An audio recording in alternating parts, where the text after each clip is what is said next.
ago, I don't know if you remember, but we showed some clips of the brilliant Steve McQueen movie, The Great Escape, which illustrated the barbaric treatment of some Allied prisoners of war in Germany. There were, of course, many German POWs interned over here during the war in purpose-built camps. One of these in Harperley in County Durham has now become the first to be declared a national monument, and it'll be open to the public from Monday. We went up there to meet its unsuspecting owners and a former German who was interned there and still lives locally. He married a local girl. The fascinating fact that comes out of this is the way the British treated the German soldiers with generosity and kindness. It couldn't be a greater contrast to the camps in Germany.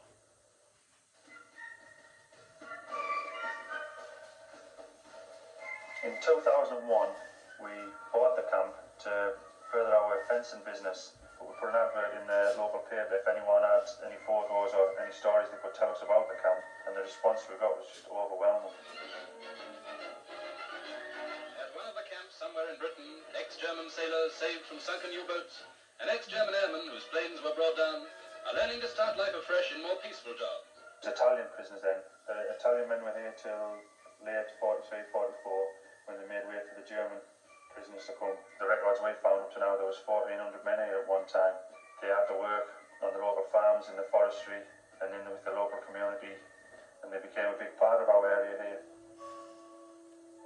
My name is Gerhard Heyden, and I got captured in Normandy in 44, and I ended up here in Harperley Camp. If I remember right, there were 32 afoot.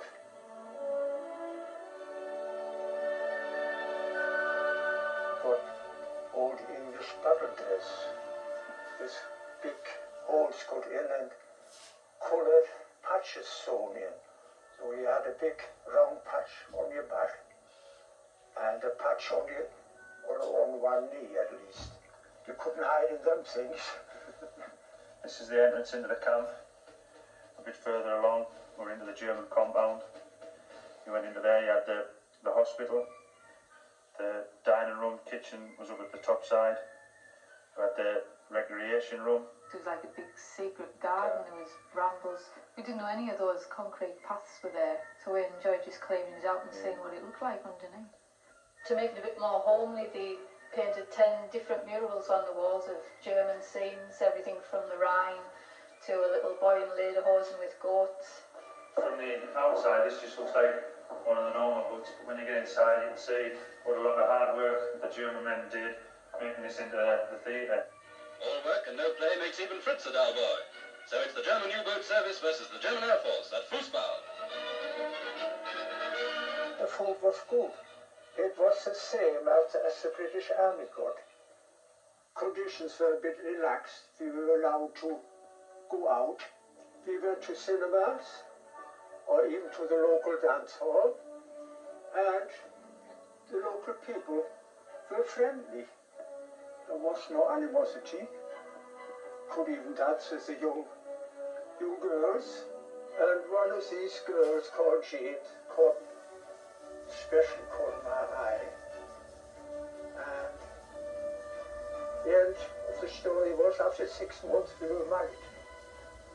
So that was one good thing that came out of the war for me. And Gerald, once he'd married Jane, stayed in the same area for the rest of his life. As you can tell by the accent. As you can tell by the accent, yeah, a mixture of Geordie and German. Well, joining us now is military historian Roger Thomas. Hi, Roger. And Roger, was that general, that kind of relaxed attitude towards German POWs throughout the country?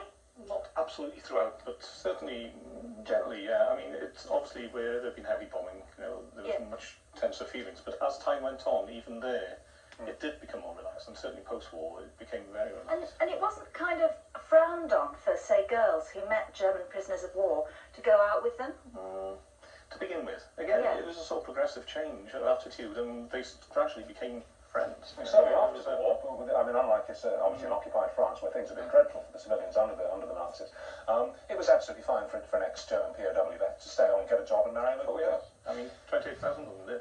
28,000? And you compare that to the number of British POWs you chose to stay on in Germany, almost none. No, yeah, it's quite incredible. What gets me is, and I guess this is why I don't think there were any escapes on mainland Britain by German POWs because they didn't want to get out. I mean, they were having a pretty good time. There were escapes. I Certainly mean back home. There was only one that got away, wasn't there? One got away, and that was actually from Canada. Yeah, exactly. There were attempts here, and there were different grades of prisoners, and obviously at different times you get different attitudes in camps. But some camps, the biggest German escape was in South Wales, where 62 men actually got away. They're all rounded up. They were all rounded up. And unlike Stalin 3, they weren't shot. These are some of the artifacts that the couple who got that prisoner of war camp have discovered when they're actually there from the camp. These are rope shoes. I mean, this is so similar to Stalin 3 and what the Brits were doing behind the wire as well. These carpet slippers. Carpet slippers made out of the baling twine that was used to tie. They were very, very ingenious. I mean, they made all manner of things out of the most unlikely items.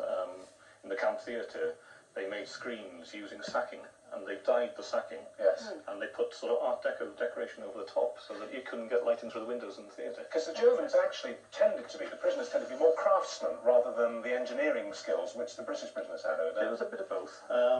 But what happened post-war was when they were trying to rebuild Germany, a lot of the people who had clear skills went over. Yeah. This is a boot brush made of horsehair. Horsehair that they found on the farm. Yep. And This what's is that, the camp magazine? This is a kind of like if you like, a kind of magazine or comic or something. It's called Der Quell, and you can see it's got a really sweet little picture, very, very Germanic, Austrian picture of a sort of chalet type thing there on the front. And inside it is all typed, and they made these, didn't they? Oh yes, beautifully. In fact, there's a very good illustration in that one, which summed up the dilemma that a lot of the prisoners were in. If you look at the back of this one, this little figure here. Hold it to the camera. Yeah. That one. Oh yes. Not yet. As you see, he's a German prisoner, but he's not being released as yet to civilian life. Oh, interesting. Fascinating. And religious artifacts as well. Yes, little small ones.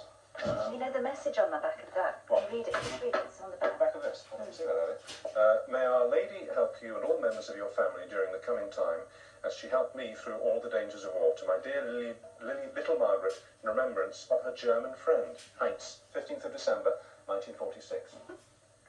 In the nearby town, there's a Roman Catholic church, and the Stations of the Cross were all painted by an Italian prisoner, and then a German prisoner did all the frames for it. Well, it's I don't know, it's really heartwarming actually, that kind of human ingenuity finds a creative outlet even in those circumstances. There's a lot of sort of gratitude coming back, and a lot of prisoners came back later in the late 50s and 60s and did work as for almost like recompense and as a thank you. And there's churches which have got stained glass that were actually produced by an ex-prisoner as a thank you. Well, that's a moral for our troubled times, isn't it? Thank you very much for coming in. And as Judy said, the camp in Harperley opens on Monday as the first monument of its kind. Fantastic. Okay, time for Fridays. You say we pay qualifier.